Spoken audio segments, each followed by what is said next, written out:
নমস্কাৰ, মই জিমিয়ে আকৌ এবাৰ তোমালোক সকলোকে মোৰ চেনেল প্ৰভাতী সুৰুজলৈ স্বাগতম জনাইছোঁ। আশা কৰোঁ সকলো ভালে আছা, মোৰো ভালেই। আজি মই তোমালোকলৈ অষ্টম শ্ৰেণীৰ অংকুৰণ পাঠ্যপুথিখনৰ অন্তৰ্গত ভক্ত প্ৰহ্লাদ পাঠটিৰ প্ৰশ্নোত্তৰখিনি লৈ আহিছোঁ। নিশ্চয় তোমালোকে এই পাঠটিৰ প্ৰশ্নোত্তৰখিনিৰ পৰা উপকৃত হ'ব পাৰিবা। আৰু যদি ভিডিঅ'টো চাই ভাল লাগে লাইক কৰিবা, কমেণ্ট কৰিবা আৰু পাৰিলে শ্বেয়াৰ কৰিবা।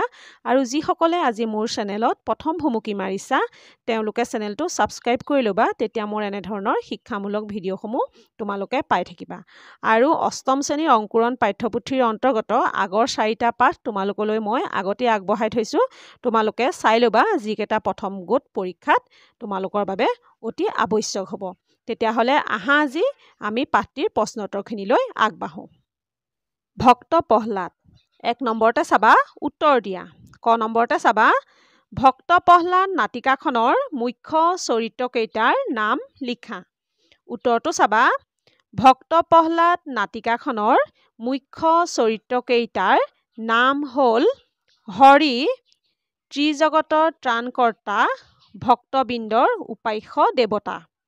2 নম্বৰতে হিৰণ্যকশিপু দৈত্যৰাজ হৰিৰ চিৰবৈৰী। 3 নম্বৰতে প্ৰহ্লাদ হিৰণ্যকশিপুৰৰ পুত্ৰ, ভগৱানৰ একান্ত ভক্ত। 4 নম্বৰতে সন্দামৰ্ক দৈত্যগুৰু। 5 নম্বৰতে মহাৰাণী হিৰণ্যকশিপুৰ পত্নী দৈত্যৰাণী। এইখন হ'ল এখন নাটিকা আৰু তোমালোকে নাটিকাখন ভালদৰে পঢ়িবা, তেতিয়া তোমালোকে প্ৰহ্লাদৰ কাহিনীটোৰ বিষয়ে, চৰিত্ৰটোৰ বিষয়ে গম পাবা। এতিয়া খ নম্বৰতে চাবা নাটিকাখনি কেইটা দৃশ্যত বিভক্ত। উত্তৰটো হ'ব নাটিকাখনি 5টা দৃশ্যত বিভক্ত। গ নম্বৰতে চাবা প্ৰহ্লাদৰ পিতৃৰ নাম কি। উত্তৰটো হ'ব প্ৰহ্লাদৰ পিতৃৰ নাম হিৰণ্যকশিপু। ঘ নম্বৰতে চাবা হিৰণ্যকশিপুৰৰ ভাতৃৰ নাম কি আছিল। উত্তৰটো হ'ব হিৰণ্যকশিপুৰৰ ভাতৃৰ নাম হিৰণ্যাক্ষ আছিল। ঙ নম্বৰতে চাবা হৰিৰ প্ৰতি প্ৰহ্লাদৰ কেনেকুৱা ভক্তি আছিল। উত্তৰটো হ'ব হৰিৰ প্ৰতি প্ৰহ্লাদৰ ভক্তি অজস্ৰ আৰু অপাৰ আছিল। প্ৰথম 6 নম্বৰতে চাবা প্ৰহ্লাদক অসুৰৰ শাস্ত্ৰজ্ঞান দিবলৈ কাক নিযুক্তি দিয়া হৈছিল। উত্তৰটো হ'ব প্ৰহ্লাদক অসুৰৰ শাস্ত্ৰজ্ঞান দিবলৈ দৈত্যগুৰু সন্দামৰ্কক নিযুক্তি দিয়া হৈছিল। দ্বিতীয় 6 নম্বৰতে চাবা ত্ৰিজগতৰ পতি বুলি প্ৰহ্লাদে কাক কৈছিল। উত্তৰটো হ'ব ত্ৰিজগতৰ পতি বুলি প্ৰহ্লাদে হৰিক কৈছিল। 52 নম্বৰতে চাবা স্ফটিক স্তম্ভটোৰ পৰা ওলাই অহা আধা মানুহ আধা সিংহৰ ৰূপটোৰ নাম কি। উত্তৰটো হ'ব স্ফটিক স্তম্ভটোৰ পৰা ওলাই অহা আধা মানুহ আধা সিংহৰ ৰূপটোৰ নাম নৰসিংহ। জ নম্বৰতে চাবা অসুৰৰ শাস্ত্ৰখনৰ নাম কি। উত্তৰটো হ'ব অসুৰৰ শাস্ত্ৰখনৰ নাম বামানয় শাস্ত্ৰ। এতিয়া 2 নম্বৰ কতে চাবা কি ভাৱত তন্ময় হৈ আছা প্ৰহ্লাদ, তোমাৰ কাষত আহি মই ৰৈছোহি, তুমি গমেই পোৱা নাইনে। এই কথাষাৰ প্ৰহ্লাদক কোনে কৈছিল। সেই সময়ত প্ৰহ্লাদ কি ভাৱত তন্ময় হৈ আছিল। উত্তৰটো চাবা এই কথাষাৰ প্ৰহ্লাদক তেওঁৰ জ্যেষ্ঠ ভাতৃয়ে কৈছিল। সেই সময়ত ৰাজপুত্ৰ প্ৰহ্লাদে ৰাজ উদ্যানত থকা চালে চকুৰোৱা পুখুৰীটোৰ পাৰত বহি সুন্দৰ প্ৰকৃতিৰ সৃষ্টিকৰ্তা হৰিৰ মহিমাৰ কথা চিন্তা কৰি ভাৱত তন্ময় হৈ আছিল। খ নম্বৰতে চাবা স্ফটিক স্তম্ভ ভাঙি প্ৰভু নৰসিংহই ওলাই আহি কি কৰিছিল। তেওঁৰ গৰ্জনত দৈত্যশৱৰ কেনে অৱস্থা হৈছিল। উত্তৰটো চাবা স্ফটিক স্তম্ভ ভাঙি প্ৰভু নৰসিংহই ওলাই আহি তৰ্জন গৰ্জন কৰি হিৰণ্যকশিপুৰক সামান্য এক পতংগৰ দৰে ধৰিছিল আৰু নিজৰ উৰুত পেলাই লৈ নখেৰে বিদাৰি বধ কৰিছিল। তেওঁৰ গৰ্জনত দৈত্যশৱৰ ভয়ত কম্পমান হৈ মূৰ্ছা পাই হৈছিল। এতিয়া ৩ নম্বৰতে চাবা চমুকৈ লিখা। ক নম্বৰতে চাবা প্ৰহ্লাদে হৰিভক্তিৰ মহিমাৰ বিষয়ে দেখুওৱা যুক্তিবোৰ একাদিক্ৰমে লিখা। উত্তৰটো চাবা প্ৰহ্লাদে সুন্দৰ প্ৰকৃতিৰ সৃষ্টিকৰ্তা ত্ৰিভুৱনৰ গৰাকী ন্যায়ৰ প্ৰতিমূৰ্তি হৰিভক্তিৰ মহিমাৰ বিষয়ে বিভিন্ন যুক্তি দাঙি ধৰিছে। হৰিৰ মহিমা অপাৰ। হৰিক ভক্তি কৰিলে মানুহে সকলো বিপদৰ পৰিত্ৰাণ পাব পাৰে। হৰিৰ মহিমা স্মৰণ কৰা কেতিয়াও অনুচিত বুলিব নোৱাৰি। হৰিৰ মহিমাই মৃত্যু ভয় থাকিলেও সাহসী হ'বলৈ শিকায়। বিশ্ব ব্ৰহ্মাণ্ডৰ গৰাকী ত্ৰিজগতৰ পতি হৰিৰ মহিমাক কোনেও অৱজ্ঞা কৰিব নোৱাৰে। হৰিয়ে নিজৰ ভক্তক সকলো বিপদৰ পৰা ৰক্ষা কৰে। প্ৰহ্লাদৰ যুক্তি হ'ল ৰাখে হৰি মাৰে কোনে। প্ৰহ্লাদৰ বিশ্বাস এই ধৰিত্ৰীৰ আকাশ বতাহ বায়ু পানী সকলোতে পৰমপিতা হৰি সুপ্ত হৈ আছে। হৰি নোহোৱা ঠাই নায়েই। হৰিক যিয়ে বিৰুদ্ধাচৰণ কৰে তাৰ ধ্বংস অনিবাৰ্য। এতিয়া খ নম্বৰতে চাবা বামানই শাস্ত্ৰজ্ঞান ল'বলৈ প্ৰহ্লাদে কিয় আপত্তি কৰিছিল। উত্তৰটো চাবা প্ৰহ্লাদ আছিল হৰিৰ একান্ত ভক্ত। অসুৰৰ বামানই শাস্ত্ৰখন আছিল হৰিভক্তিৰ বিৰোধ। সেয়েহে প্ৰহ্লাদে বামানই শাস্ত্ৰজ্ঞান ল'বলৈ আপত্তি কৰিছিল।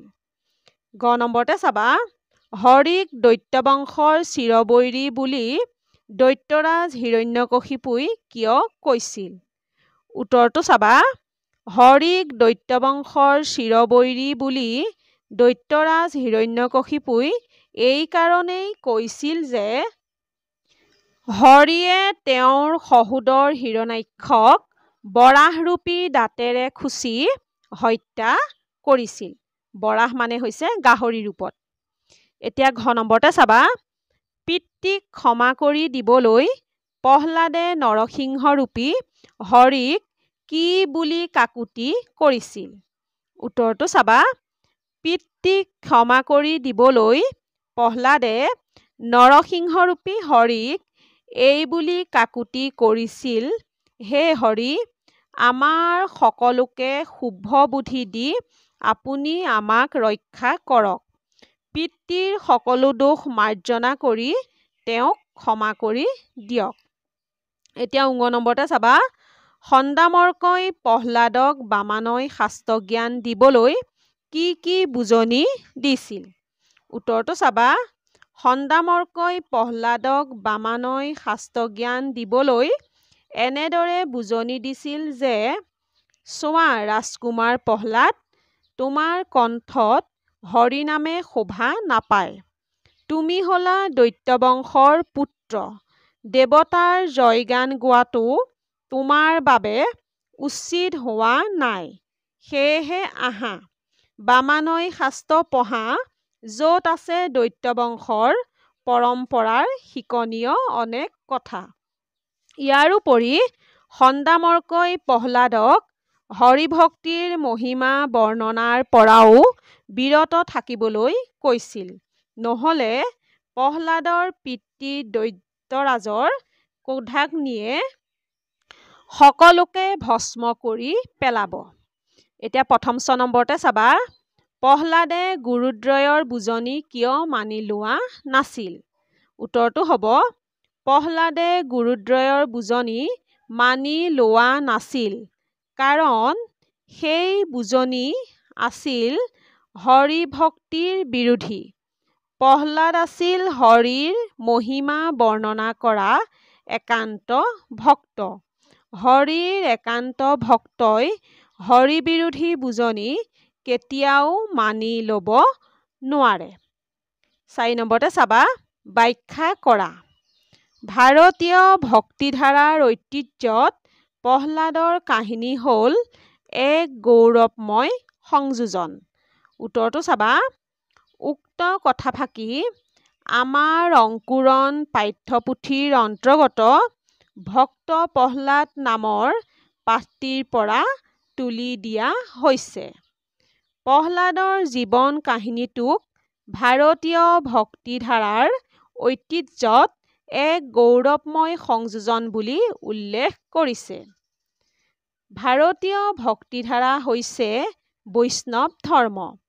বিষ্ণুৰ মহিমা কীৰ্তন কৰা, তেওঁক ধ্যান কৰা এই ভক্তিধাৰাৰ মূল লক্ষ্য। এই ধৰ্মৰ মতে বিষ্ণু হ'ল বিশ্ব ব্ৰহ্মাণ্ডৰ গৰাকী ত্ৰিজগতৰ পতি এই সুন্দৰ প্ৰকৃতিৰ সৃষ্টিকৰ্তা। তেওঁৱেই সকলোকে সৃষ্টি কৰিছে, পালন কৰিছে আৰু প্ৰয়োজন হ'লে ধ্বংসও কৰিব। ভাৰতীয় ভক্তি সাহিত্যৰ ইতিহাসত প্ৰহ্লাদ এক উল্লেখযোগ্য নাম। নিজ পিতৃৰ কঠোৰ বাধা নিষেধক যুক্তিৰে আওকাণ কৰি প্ৰহ্লাদে সৰ্বদা সত্য আৰু ন্যায়ৰ সপক্ষে থিয় দি পৰমজনাৰ মাহাত্ম্য শ্ৰৱণ কীৰ্তন কৰিছিল। শাৰীৰিক বা মানসিক সকলো নিৰ্যাতন হেলাৰঙে মূৰ পাতি লোৱা প্ৰহ্লাদ হ'ল নিষ্ঠাৰ প্ৰতীক আৰু বিনয়ৰ প্ৰতিমূৰ্তি। শুদ্ধ আৰু চিৰন্তন সত্যৰ মূল্যবোধত বিশ্বাসী প্ৰহ্লাদে দেউতাকৰ অন্যায় আদেশ নম্ৰভাৱে প্ৰত্যাখ্যান কৰি আত্মবিশ্বাসৰ পথত অগ্ৰসৰ হৈছিল। ৰাখে হৰি মাৰে কোনে এই মতবাদেই ভক্তিধাৰাৰ একমাত্ৰ বিশ্বাস।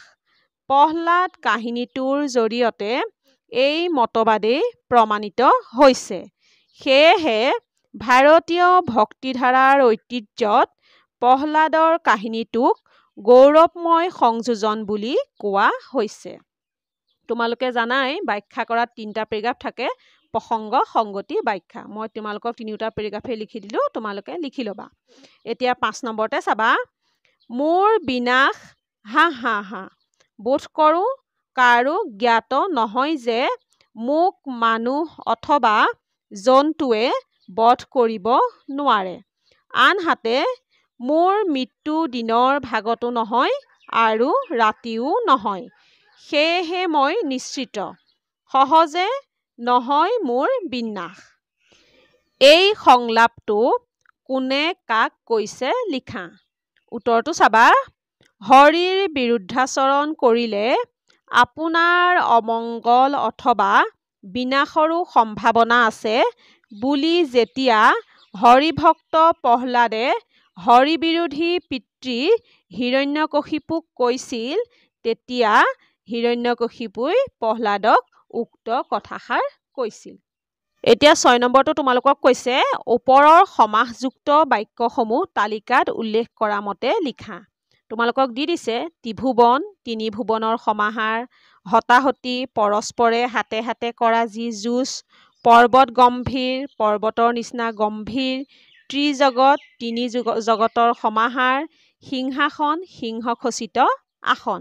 এতিয়া তোমালোকক ব্যস্ত বা সমস্যমান পদ, সমস্ত পদ আৰু ব্যাস বাক্যত ভাগে ভাগে লিখিব দিছে। তোমালোকৰ এইখিনিতে আছে গোটেইখিনি। এয়া দেখিছানে তোমালোকৰ এতিয়া দিছে পদবোৰ লগ লাগি শেষত যিটো পদ গঠিত হয় সেইটো পদ হৈছে সমস্ত পদ আৰু যিকেইটা পদৰ সমা হয় সেই পদবোৰ হৈছে ব্যস্ত বা সমস্যমান পদ। এতিয়া তোমালোকৰ যিকেইটা পদ লগ লাগিছে সেইকেইটা হৈছে ব্যস্ত বা সমস্যমান পদ। মানে ত্ৰিভুৱনটো হৈছে সমস্ত পদ আৰু তাৰ সমস্যমান পদবিলাক হৈছে 3 ভুৱনৰ সমাহাৰ আৰু ব্যাস বাক্যটোৰ ঠিক একেদৰে 3 ভুৱনৰ সমাহাৰ।